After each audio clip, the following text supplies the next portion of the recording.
Hi guys. In last night's stream, we had a short conversation about blackpilling and how current events and politics are pushing more and more people to despair and to, just give up on everything. And I wanted to address this in just a little more depth because it stuck out to me.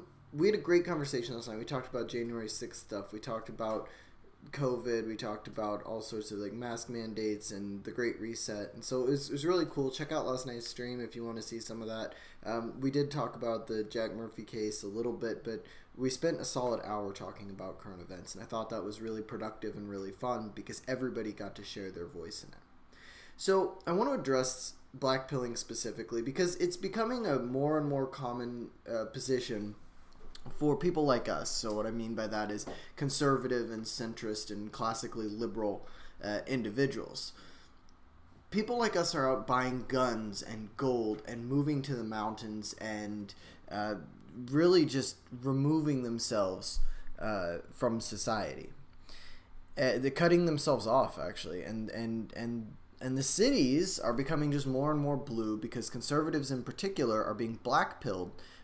Not by the left, but by the influencers, the right-wing influencers that people who are conservative follow. It's become a trend, actually, for centrist and right-wing influencers. Notice I'm saying influencers here. I'm not leaders. So call back to the video I made a couple of days ago about the difference between these two things. It's common for the centrist and right-wing influencers to read left-wing sources aloud to their audience, and I'm not just talking about like Tim Pool or Sticks, X and Hammer or anybody like that. I'm not calling out anyone in specific. I'm just saying I've seen this over and over and over. They read the left-wing sources like the New York Times, Washington Post, and so on, CNN, and then they yell out, see, look, the left has gone crazy. We're on the brink of civil war. You can't reason with the left, and so on, right? They get sponsorships and clicks out of this rhetoric. So essentially people click on it because it's clickbaity, it's attractive, and people want to know, right? Oh my God, this terrible thing is happening. I need to be aware of it, right? And a lot of the time they use sensationalist headlines to grab you and pull you in. And they also get sponsorships, so like Noble Gold and all of that type of stuff. They'll be like, hey, you have an audience that you're pushing them, toward buying gold. Well, here, we'll pay you to keep. So it incentivizes that type of talk. So the left, in their turn, they start to yell about systemic racism, climate crises, COVID, the evils of capitalism, and they posit that the U.S. is worse than third world countries, and often in so many words. I've heard that plenty of times, right? So while this is patently ridiculous, people are affected by this so much that it tends to push them into this sort of depressive state where they think, what's the point? And I'm not talking about one specific influencer or person here.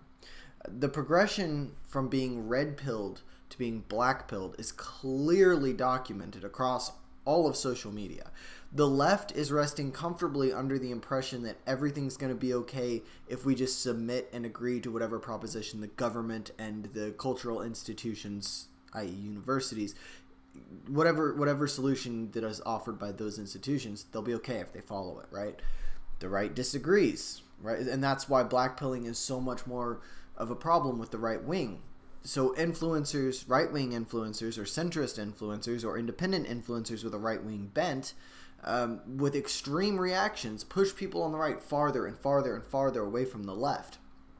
So when something happens like the World Economic Forum starts talking about the Great Reset, the left ignores it and calls it a conspiracy theory, while the right wing gives up any hope because it's an idea backed by left and right wing people. So see Dan Crenshaw's connection to the World Economic Forum that disheartened a lot of independent right wing individuals. It makes it way easier to give up hope when the people in your face are saying, the people across the aisle, they're others. They're not us. They're not on our team. They're never going to agree with us. They amplify the divide, just calling for the country to split. They focus on differences in race, religion, class, response to COVID, economic and political allegiances, who wears a mask, who doesn't wear a mask, and so on and so on and so on and so on. This is effectively what the black pill is, right? You accept that we're going to lose and that the other side cannot be reasoned with. You resign yourself to the fate, to that fate, and you just start to pull back from society. You leave it in the hands of people who are far more reckless and far less invested in your values, right? When you remove yourself, you take away any potential influence that you might have. This is the key point. I don't want to be either too dismissive or too engaged. So let me lay out the scenario in very, very plain terms. If indeed there are hidden or not so hidden elites pulling the strings behind all of this, and their goal is some sort of fascistic or elitist one-world government, and all that stands in their way is us, the regular people, the absolute last thing that we should do is accept the black pill. That's tantamount to, stepping aside and letting a violent criminal attack your family first before he eventually comes back around and kills you. Last of all, but you're still dead. Is it worth the extra few moments of life to react in such a cowardly and self-centered way? I don't think so. And I think the exact same thing will be the case if we, the people who believe so strongly in traditionally liberal and conservative positions, step aside for radical leftists, the wokies, the corporate shills, and the establishment uniparty, essentially. So what do we do? What can we do? Of course we should stay conscious of what's going on, right? That's a given. But we should begin to recognize that the correct way to address this problem is through discourse and conversation. In our personal lives, not necessarily on the internet, not necessarily as a politician on a stage, but from person to person, neighbor to neighbor, friend to friend, right? We must not shy away from political and cultural conversation in our personal lives. We must actively live our principles. Recall the video about the difference between leaders and influencers. Once again, we want leaders who live their principles. Take part in the community in a very active manner and always be open to a dialogue with a person of opposing viewpoints. I myself have had countless long arguments and discussions with classmates, professors, and colleagues, and I keep the conversation civil, but I try to remain firm on my principles. And I can say with a very high degree of certainty that I have changed minds just through conversation. I'm not saying this to make myself look good. I'm trying to tell you that it works.